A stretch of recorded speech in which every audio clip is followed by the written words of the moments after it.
Homemade bytes চ্যানেলে আপনাদেরকে স্বাগত। বাঙালির সঙ্গে পিঠের সম্পর্ক অনেক পুরনো। আবার পৌষ পার্বণ এলে তো কথাই নেই, বাড়িতে পিঠে হবেই। এখানে আমি দুটো সহজ পিঠে তৈরির রেসিপি এনেছি, চলুন ভিডিওটি শুরু করা যাক। এখানে আমি গণেশের প্যাকেট চাল গুঁড়ি ব্যবহার করছি। প্রথমে একটি পাত্রে জল গরম করুন। জল কিছুটা গরম হয়ে গেলে চাল গুঁড়িটার সঙ্গে মিশিয়ে দিন এবং অল্প পরিমাণ নুনও দিন, দিয়ে ভালো করে মাখতে থাকুন।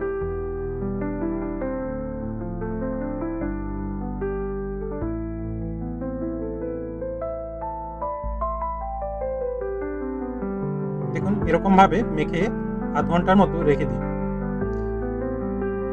এখানে আমি দুটি নারকেল কুড়ে নিয়েছি। এরপর এই নারকেলের সঙ্গে আখের গুড় ভালো করে মেশাতে হবে। দেখুন, এইভাবে মেশাবো।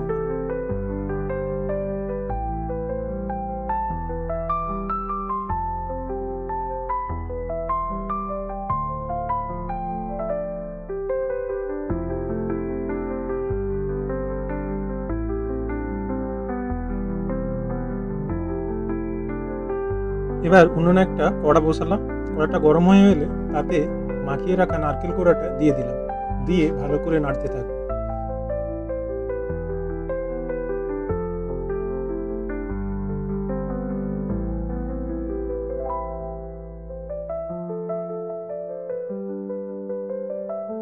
এই পুরের টেস্ট বাড়ানোর জন্য আপনি এখানে কিছুটা চিনেবাদাম এবং কিছুটা এলাচ গুঁড়ো করে দিতে পারেন, তাহলে পুরের টেস্টটা আরেকটু বাড়ে।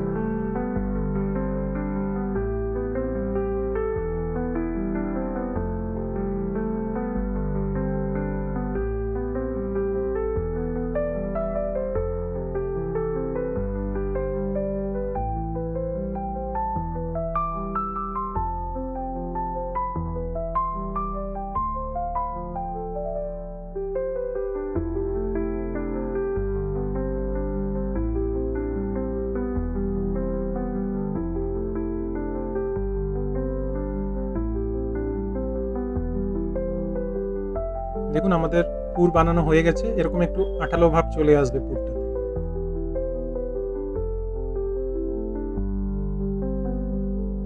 এরপর এই চালগুঁড়ি থেকে কিছুটা পরিমাণে নিয়ে আমরা লেচি কাটবো। লেচি কেটে নিয়ে তাকে এইরকম হাতের চাপে গোল গোল মতো করে নেব।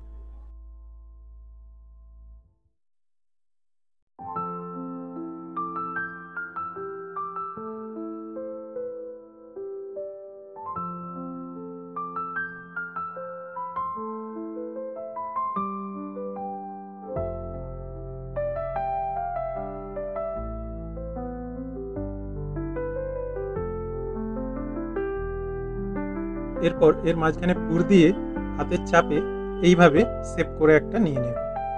বিভিন্ন রকম ভাবে বানানো যায় এটা। কখনো আপনি এই শেপেও বানাতে পারেন, বা আমি আরেকটা শেপ দেখাচ্ছি, এরকম ভাবেও আপনি বানাতে পারেন।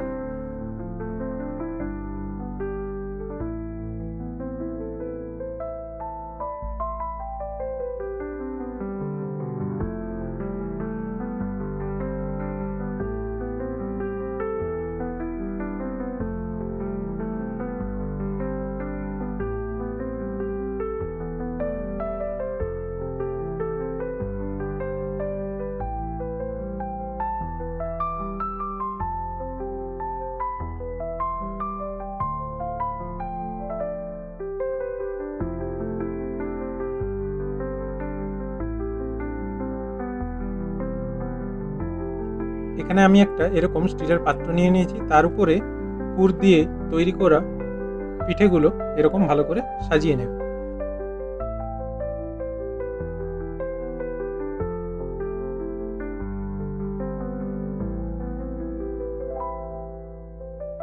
দেখুন, সুন্দর করে সাজিয়ে নিয়েছি।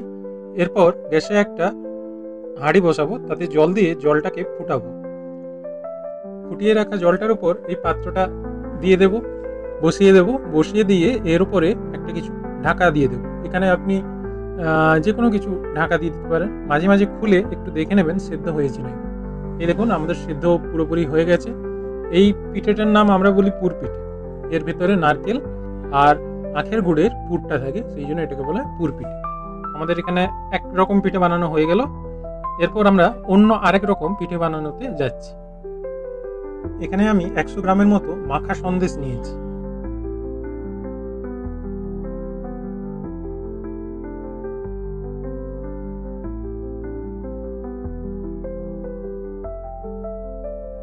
নারকেলের পুরের সঙ্গে এই মাখা সন্দেশটাও আমি ভালো করে মেখে নেব।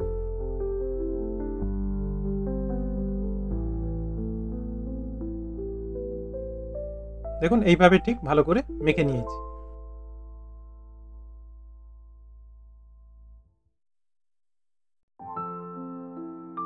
এরপর একটা পাত্রে ওই চালগুঁড়ি নিলাম এবং তাতে গরম জল আর একটু নুন দিয়ে এরকম ভালো করে গুলিয়ে নেব।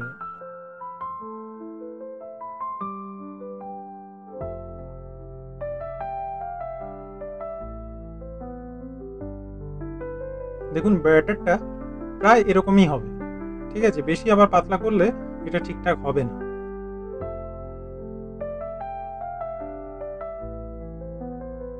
এরপর আমরা একটা ননস্টিক কড়াই নিলাম বা প্যান নিলাম, তার উপরে কিছুটা সাদা তেল ভালো করে লাগিয়ে দিলাম। এরপর ব্যাটারটি 2 চামচ আমরা এখানে দিয়ে দিলাম।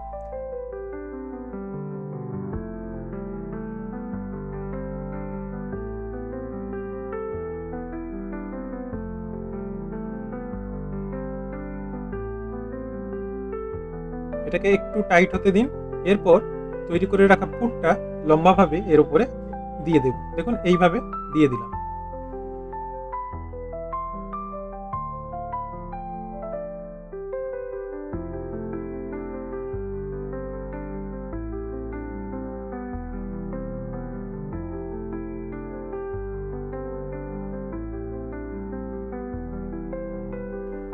কিছুটা টাইট হয়ে গেলে এরপর খুন্তির সাহায্যে এইভাবে আমরা পাট করে নেব।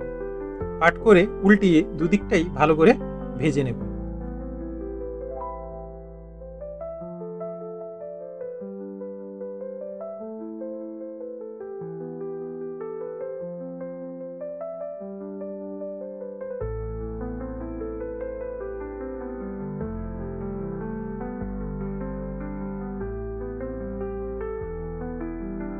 দেখুন সুন্দরভাবে ভাজা হয়ে গেছে।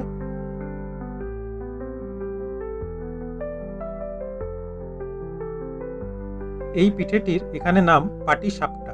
আমরা এটাকে পাটি সাপটা পিঠে বলি। আপনাদের বিভিন্ন জায়গায় এগুলোর বিভিন্ন নাম হয়, আমাদের এখানের নাম পাটি সাপটা পিঠে। এটা খেতে খুবই সুস্বাদু হয়। অবশ্যই বাড়িতে রান্না করে দেখবেন, তৈরি করে দেখবেন, ভালো লাগে। তাহলে আজকের মতো এই দুটো রেসিপি থাক। দেখা হচ্ছে আগামী পর্বে।